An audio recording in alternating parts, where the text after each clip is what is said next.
नमस्कार. हळद रुसली, कुंकू हसलं ह्या मालिकेच्या प्रोमोत आज आपण पाहत आहोत. इथे न्यू इयरच्या पार्टीतनं गायब झाल्यानंतर काय झालं असेल म्हणून सगळ्यांना काळजी वाटत असते कृष्णाची. पण कृष्णासोबत जेव्हा दुष्यंत घरी येतो त्यावेळेला सगळ्यांचे लक्षात येतं की दुष्यंतने कृष्णाला वाचवलेलं असतं.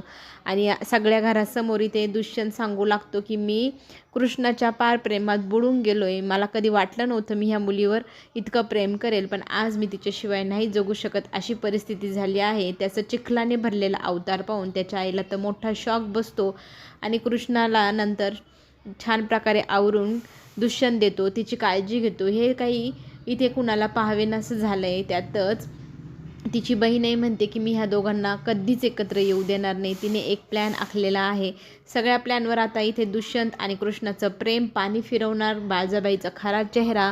कृष्णा सांगते की आज आत्ता ताबडतोब मी सगळ्यांसमोर आणि खरं तर दुष्यंत समोर आणणार आहे. तेव्हा दुष्यंतला त्याच्या आईचं सत्य समजेल. तेव्हा तो काय रिॲक्ट करेल ते पाहायला सगळ्यांना आवडणार. चला तर मग आपण पुन्हा भेटू. धन्यवाद.